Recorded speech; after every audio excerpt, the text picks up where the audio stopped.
Амансыздар ма, құрметті тыңдарман? Бүгінгі әңгіме жасырын кейіпкердің басынан өткен оқиғасы. Мен сіздерге соны баяндап беремін.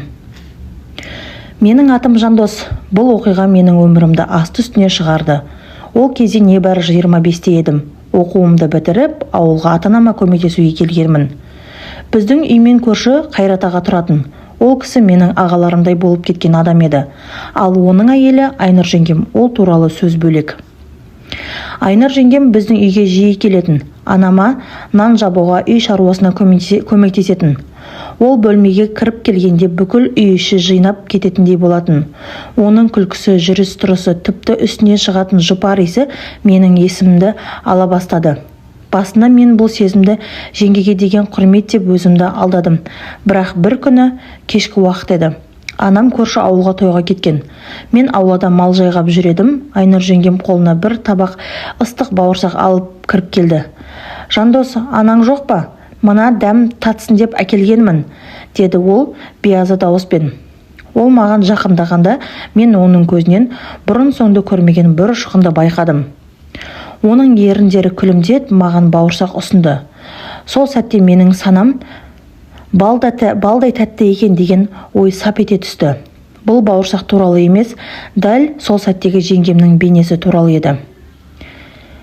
Қайрат аға вахталық жұмысқа кеткен болатын. Ауылда түн. Мен төсегімде жатып, көрші үйдің терезесіне қарап жаттым. Кенет есіктің ақырын ғана қағылғанын естідім. Жүрегім ақтақтап есікті ашсам, Айнұр жеңгем тұр. Үстіне жеңіл шапан жауып алған, көздері жасқа толы. «Жандос, үйдің жарығы сөніп қалды, қорқып кеттім, көмектесші», деді ол сыбырлап. Мен ештеңе деместен оның артынан ердім. Біз олардың үйіне кірдік. Жарық шын мәнде сөнген екен. Бірақ мәселе жарықта емес еді. Бір қараңғы бөлмеде жалғыз қалдық. Оның денесі маған жақын естілді. «Жандос, менің өмірім сен ойлағандай бақытты емес. Қайрат мені ешқашан сүйген емес. Ол маған тек зат сияқты қарайды», деді ол маған жақындай түсті. Сол түннен бастап біздің арамызда ешкім білмеуі тиіс, ешкім сезбеуі керек тыйым салынған, бірақ балдай тәтті сезім басталды.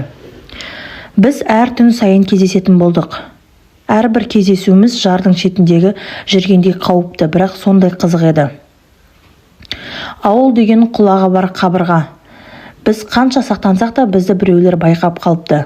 Бір күні ауыл шетіндегі бұлақ басында кездескенімізді көршінің кішкентай баласы көріп қойып үйіне айтып барған. Содан басталды. Ауыл үстінде өсек лап ете қалды. Маржанның баласы көршінің келінмен жүреді екен деген сөз желді есті. Қайрат аға жұмысынан шұғыл оралды. Оның ашуын бүкіл ауыл сескенетін. Мен үйден шығудан қалдым. Бір күні кешкісін үйге Қайрат аға басып кірді.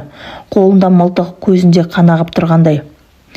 «Жандос, сен бауырымда едің, мынауың не масқара?» деп айғайлағанда менің анам жерге қарап жылап отырды.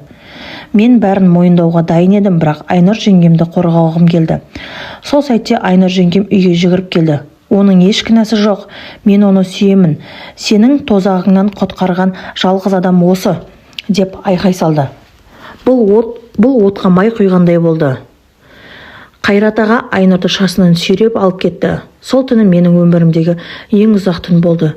Ертеңіне Айнұр жеңгемнің ауылдан бір жолата кетіп қалғанын естідім. Ол қалаға туыстарына кетіпті. Қайрат аға да содан кейін бұл ауылда тұра алмады. Үйін сатып көшіп кетті. Мен ауылда қалдым.